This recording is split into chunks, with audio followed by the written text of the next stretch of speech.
Hello बच्चों, स्वागत है एक मरतबा आप लोगों को फिर से मगध मैथ मस्ती के इस चैनल पे। और बच्चों के लिए एक चीज लेकर के हम आए हैं जो बच्चों को हमेशा परेशान करता है। वो क्या है सर? तो क्लास 10 के बच्चे हो या कंपटीशन के बच्चे हो या जिनको भी मतलब एग्जाम देना हो, उसमें से 2 से 3 से 4 नंबर और क्लास 10 में तो 10 नंबर क्वेश्चन ऐसा होता है जो आपको इस वैल्यू से रहता है, लेकिन बच्चे याद नहीं कर पाते हैं। और जब भी याद करने का कोशिश करते हैं तो गोगो गोगो हो जाता है। गोगो करने का मतलब सर इसका वैल्यू उसमें, उसका वैल्यू उसमें, उसका वैल्यू उसमें। आप 2 मिनट समय दोगे, आपको ये हमेशा के लिए आपका हो जाएगा। कैसे सर? तो थोड़ा सा आप केयर करना कि आपके लिए हम जो वैल्यू बताने आए हैं उसका वैल्यू दरअसल है कितना सर, वो आपको सीख जाने के बाद समझ में आएगा और रटने की बिल्कुल जरूरत नहीं है। आप ऐसा करो, ये जो टेबल देख रहे हो इस टेबल पे केयर करो। ये टेबल आपको दिख रहा है ना सर? ये टेबल आपको दिख रहा होगा कि इसको याद करने में ना बहुत समस्या होता है बच्चों को। तो हम लोग क्या करेंगे कि इस टेबल को ना निकालने का कुछ उपाय है। उस टेबल को रटने का बिल्कुल आवश्यकता नहीं है। थोड़ा थोड़ा करके ना sir step by step 2-3 step clear करेंगे और उसके बाद देखिए कि ये टेबल बन करके खुद ब खुद तैयार हो जाएगा। कैसे सर? तो थोड़ा सा आप केयर कीजिएगा। क्या है सर इस टेबल का रहस्य? उस टेबल के रहस्य पे थोड़ा सा बात कर लेते हैं। आपको ना sir 0 degree, 30 degree, 45 degree, 60 degree और 90 डिग्री का वैल्यू जानना है सर। किसका सर? साइन का, कॉस का, टेन का, कॉट का, सेक का और कोसेक का। ऐसा कर लो, आप क्या कर लो इसको कि आप सबसे पहले ये कर लो कि आप इस वैल्यू को ना बाबू जहां से शुरू हुआ है, 0 से शुरू हुआ है तो आप 0 से लिखना शुरू करो। 0 लिखो, 0 लिखो, 1 लिखो, 2, 3, 4। जहां पर लास्ट कर गया उतना से आप सब में भागा दे दो। तो लास्ट कहां पे कर गया सर? तो 4 पे। 4 से इसमें भी भागा दे रहे हैं, 4 से इसमें भी भागा दे रहे हैं, सॉरी 4 से इसमें भी भागा दे रहे हैं, 4 से इसमें भी भागा दे रहे हैं, 4 से इसमें भी भागा दे रहे हैं और 4 से यहां भी डिवाइड कर दे रहे हैं। बोलो बात क्लियर है सर? जहां पे लास्ट किया था वहां पे 4 से क्या कर दिए सर? तो भागा कर दिए। 0 से लिखना शुरू किए, कहां तक गए? 4 तक गए। जहां पे लास्ट कर गया उतना से सब में भागा कर दिए। भागा करेगा बाबू तो 0 में 4 से भागा करेंगे तो ये तो 0 ही आ जाएगा सर। ये पॉइंट में नहीं काटने का है, ये कट जाएगा। 2 दूनी के 4, ये कट करके क्या आ जाएगा सर? तो 1/2। आप यहां देखो ये पॉइंट में कटेगा सर, नहीं काटने का। ये से ये कट करके क्या बचेगा सर? तो 1। आपने पहला काम क्या किया? 0 से लिखना शुरू किया और कहां तक गया सर? तो 4 तक। जहां पर लास्ट कर गया उतना से सब में क्या कर दिए सर? तो भागा कर दिए। सब में उतना से क्या कर दिए सर? तो भागा कर दिए। अब बताओ बाबू कि जब भाग किए तो सबका रिजल्ट निकल गया सर। अंतिम काम ये करना है कि जितना संख्या को हम लोग किए हैं उस सभी पर रूट चढ़ा देंगे।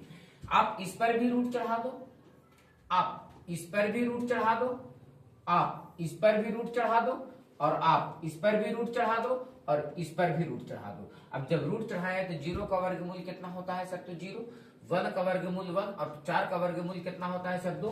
1 का वर्गमूल तो 1 ही रह जाएगा, √2 तो सर दशमलव में निकलता है, निकालने की जरूरत नहीं है। √3 का वर्गमूल दशमलव में निकलता है, निकालने की जरूरत नहीं है। और 4 का वर्गमूल कितना निकल जाएगा? 2। और 1 का वर्गमूल कितना होता है? 1। अब मिलाओ, साइन 0 का मान 0, साइन 30 का मान 1/2, साइन 45 का मान 1/√2, साइन 60 का मान √3/2, साइन 90 का मान क्या हो गया सर? 1 हो गया। तो सर साइन को निकालने में इतना झोल हो गया तो कॉस को निकालने में कितना झोल होगा? तो अब झोल बिल्कुल नहीं है, जो भी झोल था बस यही था।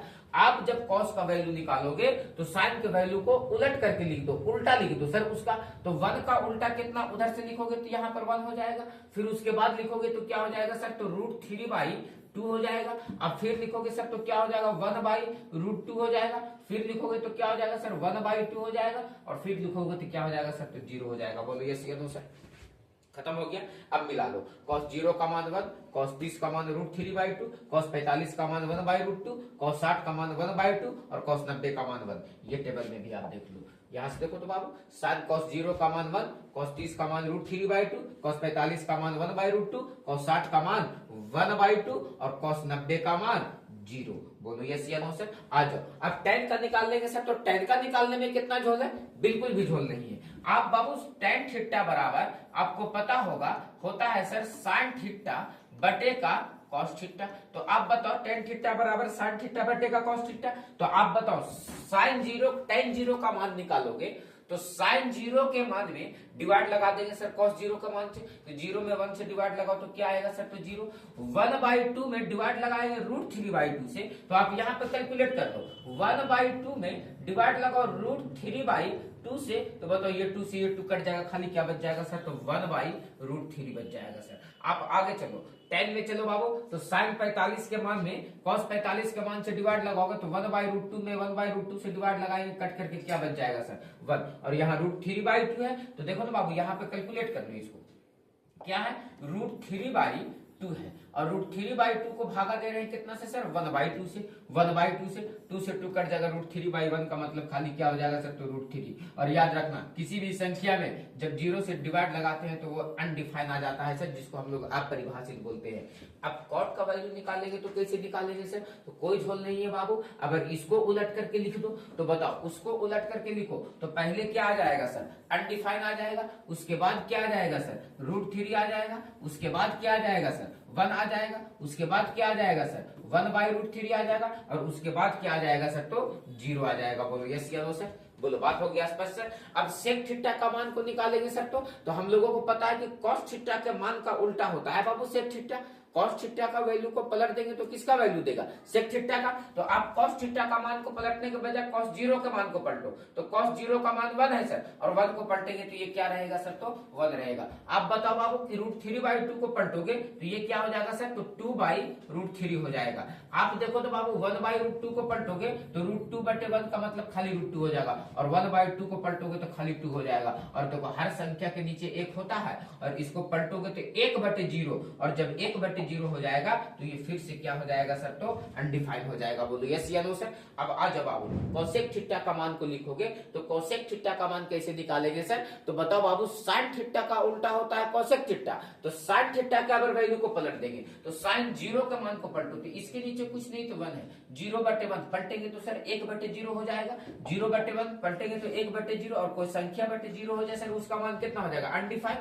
फिर उसके बाद बाबू साइन 30 के मान को पलटो, 2/1 का मतलब कितना हो जाएगा 2, और इसको पलटेंगे तो क्या हो जाएगा √2 बाबू, √2 हो जाएगा, 1/√2 को पलटेंगे तो, और √3/2 को पलटेंगे तो क्या हो जाएगा 2/√3, और यहाँ से देखो 1 को पलटो तो 1 को जितना पलटोगे सर वो पलटते रहते हो, कितना हो जाएगा सर, तो 1 ही हो जाएगा। बोलो यस या नो सर। आप इस टेबल का वैल्यू को इस टेबल के वैल्यू से मिला लीजिए, आपको कुछ भी दिक्कत नहीं दिखेगा, एकदम हूबहू फोटोकॉपी है। तो आप 2 मिनट दे करके 2-4 बार प्रैक्टिस कर लोगे ना बच्चा, तो आपको ना वैल्यू कभी याद करने की रखने की जरूरत नहीं पड़ेगी। अब आपको याद हो जाएगा सर साइन 0 का मान 0, साइन 30 का मान 1/2, साइन 45 का मान 1/√2, साइन 60 का मान √3/2, साइन 90 का मान 1, cos 0 का मान 0, cos 0 का मान 1, cos 30 का मान √3/2, cos 45 का मान 1/√2, cos 60 का मान 1/2, और cos 90 का मान कितना होता है सर, तो 0। जब tan थीटा का वैल्यू निकालने की बारी आई तो sin थीटा का वैल्यू में cos थीटा का वैल्यू से भागा दे दिए, तो 0 में 1 से भागा दे देंगे तो 0, 1/2 में √3/2 से भागा देंगे तो 2 से 2 कट जाएगा तो 1/√3 बचेगा।